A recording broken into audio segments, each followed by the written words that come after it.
Hi, Jonathan from Bacchus Wine Tasting here. Old wine, very old wine. I opened a very old bottle as part of a lovely celebration a couple of days ago, and I just thought I need to share this. So obviously these wines don't come around very often. So here it is.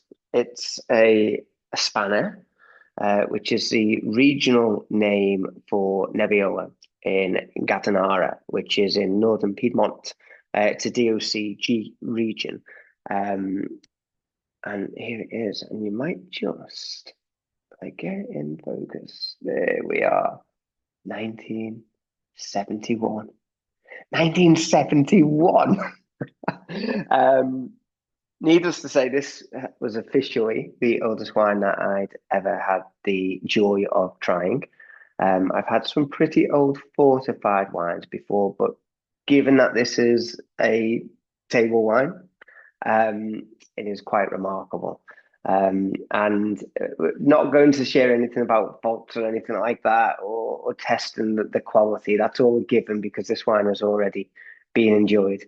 You might have noticed actually the bottle is empty. It's not because my friends and I were greedy. We did have, I had a little faux pas with the cork. You might just, yeah, you can see it there. There's still a good chunk of it. I can't open bottles of wine.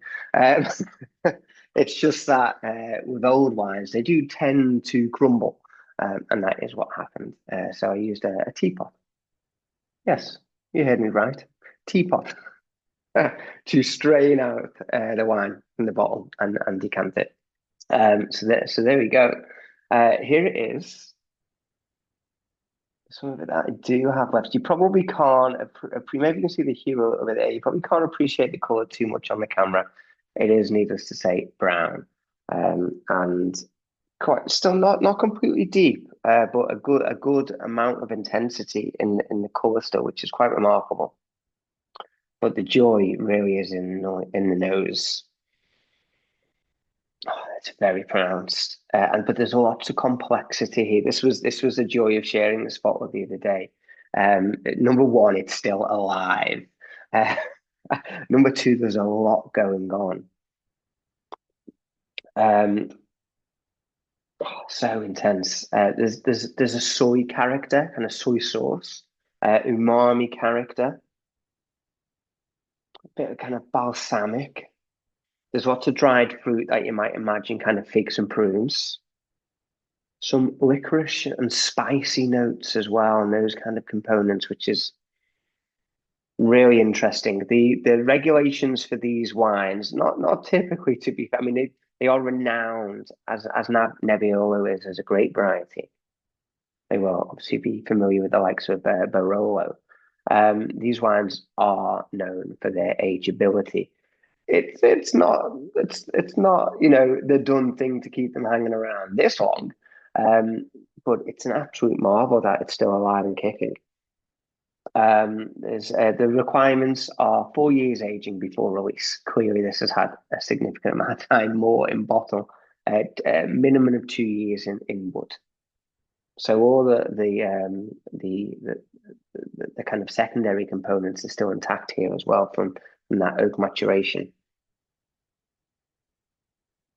A lot of dried fruit, raisins, figs, prunes. There's almost perhaps even a little bit of a toffee, so like caramel, brown sugar. You could go on and on with this wine, really, really could.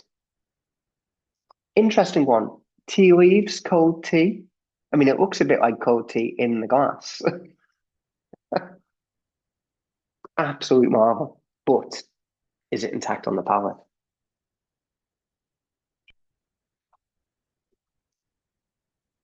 Still alive.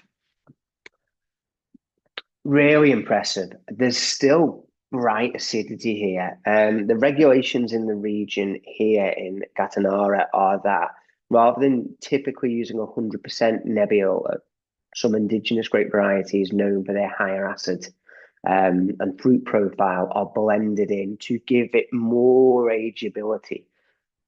I think there's evidence of that here. The acid is still right. One of the worries would be that not providing the wine in its aging has survived and is intact. Um, all that given, the worry might be that the flavors and aromas might be muted. Well, that's not the case here. Um, the structure might not be intact. The acid might have fell through. There might be no essence of tannins anymore. And again, that isn't the case here. There is still good acidity holding this together, giving an element of freshness.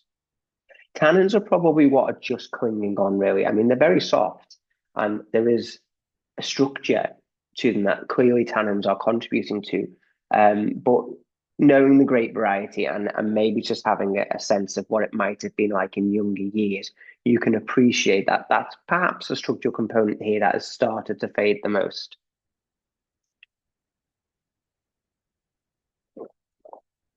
Can we just take a moment to say that this wine is still more than drinkable? It's 1971. That is an absolute marvel. This wine is, I don't mind saying, significantly older than me. Honest. Um, how to wrap up with this? Maybe just a bit on drinkability of wine and ageability of wine and what tends to happen. I'm just going to kind of do this. That's the kind of curvature that you can perhaps envisage for wine. That wines, fine wines in particular, typically aren't ready to drink in youth. They evolve and develop complexity and become better and improve with age. So we go up this kind of triangle almost. And then when we hit the kind of apex, we don't kind of go down straight away. We have what we call our drinking window. So it kind of might plateau for a period of time, getting your wine at this point and this point before it starts to kind of go down here in the ideal drinking window is what everyone strives to do. And of course, that's perhaps a video for another day, but it's very, very hard to nail. This, to be fair, is probably past, certainly past that ideal drinking window, past its best. This wine wasn't produced to be enjoyed this old, but it's still amazing. You know, it's incredibly interesting. And I don't mean that as a polite term. It's incredibly interesting. It's got great complexity. It's still got structure. It's still more than drinkable. Um, it's just so, so exciting.